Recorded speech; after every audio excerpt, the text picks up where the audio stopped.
Good morning, everybody. I am Pam Myers with Pam Myers Social Media. Welcome to our weekly podcast with Jane C. Phillips. Our podcast is called Conversations with Jane, and Jane is a medical intuitive, a paranormal investigator, and a psychic investigator. And today, our conversation is going to be about energy, like where it comes from, and how our guides kind of direct us or lead us. So, good morning, Jane. How are you today? I'm good. Good morning. Yeah. So we wanted to talk. We wanted to talk about our guidance, and I don't. So one of the things that was in the title is where the information comes from. Comes from out there. So there are other people that will speak better to this, but I wanted to, especially during this time of year, there's a lot more activity with the holiday season going on, and it feels like the veils open up a little bit more, and our intuition might be stronger, and the energies that are working with us might be more able to get through to us. Why are they stronger at this time of the year? There's part of it in the Christian faith. We've got. I'm in Santa Fe, New Mexico, so we have a very, very, very large Catholic population here. So there's a lot of praying going on. There's a lot of celebration going on. We have the oldest shrine to Guadalupe here in the city, who is the patron saint of Mexico. So you've got a whole state of Mexico that is praying and really being active church-wise during this time of year. And I believe that there are other faiths that have celebration this time of year that is not as strong as the Christian one. And they have other times, but I haven't checked, but the Christian, in quotes, religion or belief system is one of the stronger ones in the world. And so we capture a lot of energy around this time of year. So my experience has been, if I'm getting guidance or if I get a message like from Jesus, every once in a while I will get a message from him or his energy, however it comes through, it will often be at this time of year. And I work with Mother Mary as she started as Guadalupe, and I get information from her. But this conversation today is about, for each and every one of us, whether you're one of those people that gets information from Jesus or Kuan Yin or Isis or wherever, Mother Mary or any of those places, we all have a group of energies that support us that I call guides. And a guide can be somebody that you knew. It can be somebody that you admired, and they can be somebody who's generally they've passed on, because we have living guides. They've passed on and they've been to heaven. They've had their life review, so they're coming to support you with wisdom. And how you know that you are getting support from your guides or a guide is by your thoughts. And our thoughts don't reside in our brain. We think they do, but they don't. That, our brain is just a whole powerhouse of nerves and muscle and bone and all of that. But the actual information, I believe, is stored all over our body. It's not just in our brain, and it's stored in some ways, I believe, outside of our body, and we're accessing it. The energies that work with us, our guides, are outside of time and space. And so for you to know if you have guides, first of all, everybody does. Just trust it. because I get that question, well, how come I don't have any guides? And the answer is you do. The learning is how to be aware of it and how to figure out the information that's coming through to you is from guidance. Right. And I've been a psychic medium probably my whole life, but discovered that I really was in about 2004 or 5. So one of the things I had to learn was to distinguish my own thoughts based upon experience versus guidance that's coming through. And so when you're getting guidance from your guides, or it might be an intuitive thing, which your intuition kind of resides in your solar plexus. That's an access point. When you're getting guidance, it's coming outside of your personal experience. So that's how things get created. That's how inventions come about. That's how, when I'm really stuck and trying to figure something out, I will actually yell at my guides and tell them that you need to give me an idea here because I'm stuck. Right. The funny story that they're telling me to tell, because it's like a real life story, is I live in a tiny house, as most people know who've been watching me, and I moved back a couple of months ago, maybe 3 months ago. But in a previous incarnation in my tiny house, I was trying to move a queen size bed up in the loft and change directions. So instead of side to side or front to back, I did it side to side. And these beds fit exactly. So moving it wasn't working. And I was at it for about a half an hour. And I finally yelled at my guides and I said, I need to know how to fix this. And each and every one of you might have said, oh, you just got a brilliant insight. Well, where did it come from? My brilliant insight was I have 4 windows up there. And they said, open a window. So I opened a window, was able to get a corner of the bed outside of that space and turn it. Oh, wow. Yeah. But up until then, I'd been struggling and could not figure it out. And so it's things like that. Where does you get a brilliant idea? Because I believe in that I have support and guides. I always say thank you. I said, yes, that's great. And I think my comment at that time was, it took you long enough. But, our guidance does want us to do things for ourselves. They don't want to just slip in and take away our life lessons. Right. So if we've been working and trying to figure things out, like our next move for business or our next move in our marriage or whatever, they'll let us kind of do our thing until we kind of say, maybe uncle and I've hit a wall. Right. So do you think, and I correct me if you think I'm not correct or spot on here, but you don't necessarily need to be religious either to have guides. Everybody, like you said, everyone has guides. It's how you tune in and listen to those, to your intuition or that voice in your head or whatever you want to call it, right? Yeah.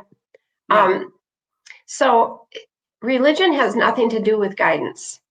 And unfortunately, I deal with the paranormal and the fact that there are darker energies on this planet. And we can have situations where our guides are a little bit on the grayer side.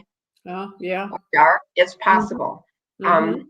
And there was a protocol I discovered several years ago, maybe 9 years ago, or even 10, where you can do this protocol and ask that any guides that are not from 100% pure light get reassigned. And so I did that, and I wasn't really sure if anything would happen, except for I was kind of buzzy for a couple of weeks. I mean, buzzy meaning for me is how you feel when you're cold. you get chills all over. I was Right. kind of like that for a couple of weeks while the new team came in. But that's so there are some times where our guidance is tainted, and the way you would know that is if you're getting non-supportive statements or paranoid kinds of statements. That can be that you have guidance that's an issue. It also can be that you have possessions on you. So, but not to be afraid that you've got tainted guides. Most of the energies that come in to support us are really doing the best that they can to be supportive. They're not sending you down an evil path. Right, so, right. Not out to do wrong.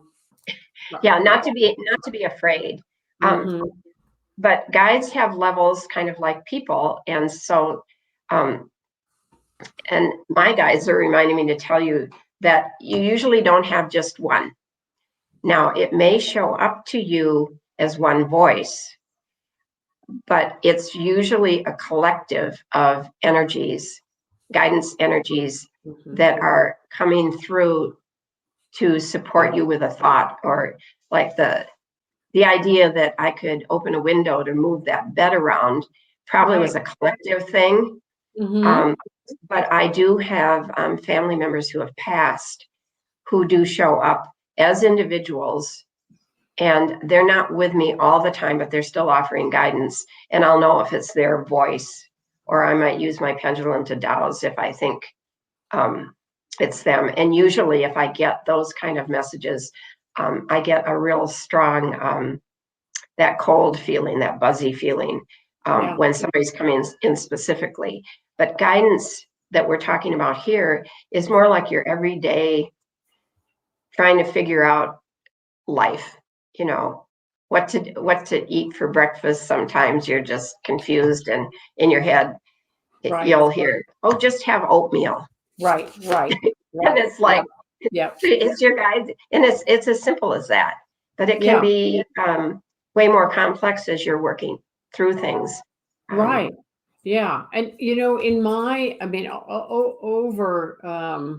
the course of my life, you hear, right, like you were talking about feelings that come to you, like you get an intuition, right, a feeling of something. And every time that I've not listened, it's turned around to be a negative impact, to bite me really in the butt. I should have listened to that feeling every single time, hands down. Yep. It's tricky because we do get if we're aware, and this is practice, everybody who's listening, this is practice following a hit. It's not the practice to follow the hit to stand in the middle of the freeway naked. And that's right. I mean, we have a logical brain for a reason. So I don't just function with, oh, this is what my guides say, or this is what my intuition is. I'm always looking for my reason and logic around it. And that's also, Pam, what probably trips you up, because sometimes guidance comes through and it's really for our best and highest good, but our reason and logic side of us kicks in and says, oh, I can't even see why I would want to do that, even though it's something that isn't a harmful thing to do. Right. It might be simply that all of a sudden you get that I better leave for my appointment now. And you were going to leave in 20 minutes. And it's like, no, you need to leave now. And you pay attention, and there's a huge traffic jam somewhere that you weren't aware of. And you're on time for your appointment because your delay was 15 and you'd allowed 20. Right. So there's practice, and your guides are really here to help you the best that they can, but they're not going to do the work for you. You still have to do your part. And the other thing, as I've said before, is when I've done as much of my part as I can think of, I don't just assume they're going to fix things or help me. I will yell at them. Because we're a team. Like you did with the mattress, right? The mattress. And I've yelled when I needed, I've said this story before, when I was going through a divorce, I needed a new divorce attorney, and I'd been aware for maybe 3 weeks that this guy wasn't going to work out, but that there was going to be an event where I needed a new attorney. And the event happened, and I had a mediation in a week, and I needed a new attorney, and finding a new attorney. So I yelled in the living room with my cleaning lady in the other room, wondering what I was doing, that I needed a new attorney. And I even, from my psychic class, they'd even given me the description. So I had this blonde-haired attorney who was a mediator, and her hair had to be in a flip. And that was what I got. And I yelled, I need my new attorney, blonde-haired attorney with a flip. I tried people who knew attorneys, my brother and another attorney. They weren't available to talk to. I started my to-do list, and the next person I called was my insurance agent, who referred me to 3 attorneys. The one she referred me to, they were all blonde. But the one she referred me to wasn't the right one. Her partner was a blonde-haired attorney with a flip who did mediation. Oh, wow. And wow. And what I want you all to know is that I was back against the wall. I had 1 week before I was going into mediation, and I didn't want to go with this other attorney. I didn't think he was, I'm woo-woo, right? I'm psychic, and I was doing some of that back then. He didn't know what he had. And so the new attorney didn't want to hire me because she didn't want to steal someone else's client, but she ended up working with me, and it allowed me to be single, which was good for both my husband and I. So yes, it was a little adversarial, but we're both happier. So that was good. But so don't be afraid to reach out and see what happens. The biggest word I use in my work is it's all an experiment. So if you get an intuitive hit and you make a conscious decision not to do anything with it, you've experimented. So let yourself say, I'm going to experiment with not following this. Nowadays, I try and experiment with following it and see what happens, because maybe I misinterpret it. But if it doesn't turn out in a way that I'm happy, I treat it as an experiment, and I got a result. Right. So, and you can change your mind and do something else, right? Go with your, yeah. Right. So another funny thing, this is recent, I lost the keys to the office that I have out on the ranch where I live, and it's a separate building. And so it was Friday night. I hired a locksmith, and he worked on it. It was a younger guy, and he was getting cold. It was 5 p.m, so it was getting pretty chilly. It was 18 or something degrees, and he went in. So I invited him into my tiny house. So we walked the 20 feet and went in and warmed him up. And he was fascinated by my dowsing stuff, and we chatted for a half an hour. And then I said, "This is nuts. We're gonna douse that you can get this open, that it's going to be easy, that your tools work, and all of that." And I said, "I don't know how it's going to work. It's an experiment." Okay. Yeah. So he went outside and he jiggled with the lock again. He couldn't get it open. And then he looked, and we'd seen this before. I have a doggy door that is right next to the door, but I had a shelving unit in front of it, and the door was blocked from the inside. Okay. But he looked after 1 minute of jiggling with the lock again, and we punched out the inside cover. He reached around and unlocked both doors from the inside. He could have done that 45 minutes before. Yeah. And here's the deal. I doused that it would be easy. Right. So what happened, it's like, oh, he just got brilliant. Well, I actually asked for help, and it was easy. Right.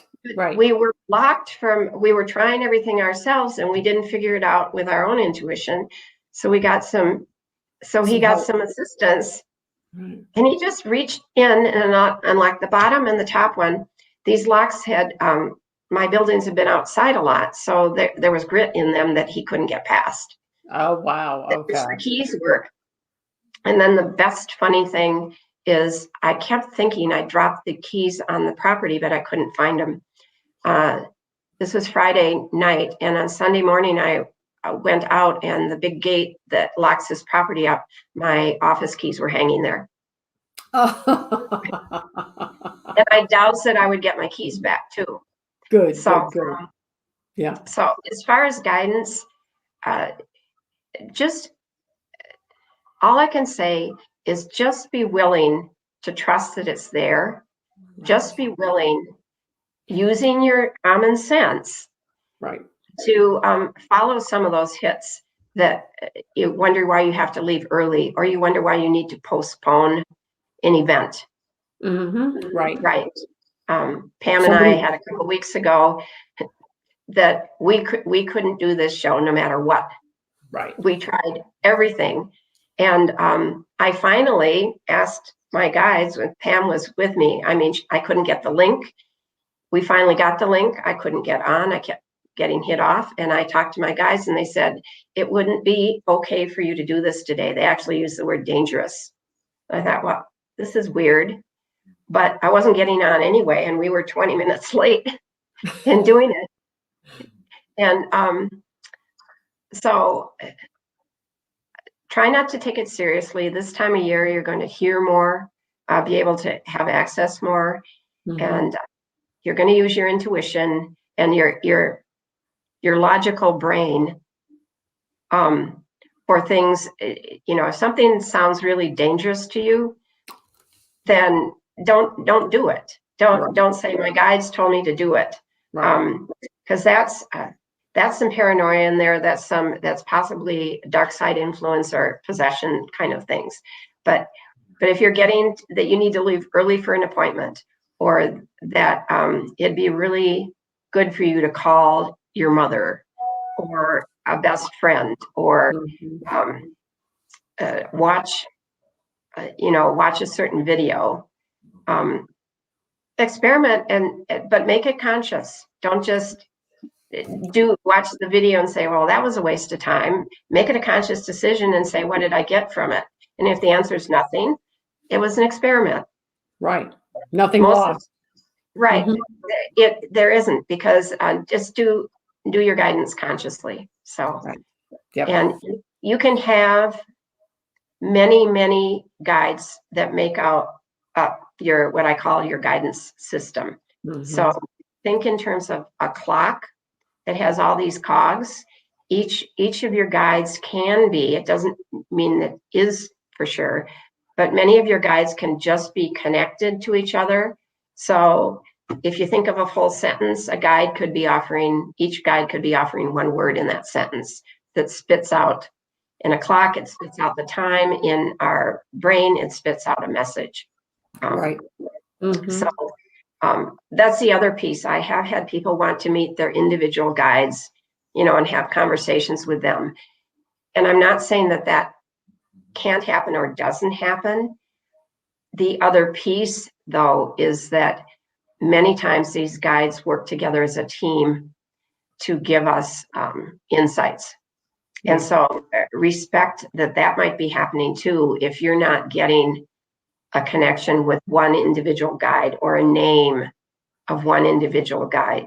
We so want, the physical connection in some way that we have in real life with people. So understand that you may not, you may get, I have somebody I follow who's not Abraham Hicks, but who's dealing with a guide she calls Abraham. And I believe Abraham is either a pretty big light collective also, or is a collection of guides that comes through with one identity. Got it. Yeah. Interesting. So, but this is a time to be willing to experiment. Right. And Listen, reflect, listen. and if you think that, if you think you want some support around that, you might have some false guides or some things like that, and you're at a place where you want to change that, I'm happy to help you with that protocol that I did on myself. You would sign up on my calendar for a 30-minute session. That's all it would take to do that. And you can check me out at janecphillips.com. My calendar is calendly.com/jcphillips. And that allows you to have a 15-minute free consult with me if you have another issue that you want to see if I can help you with.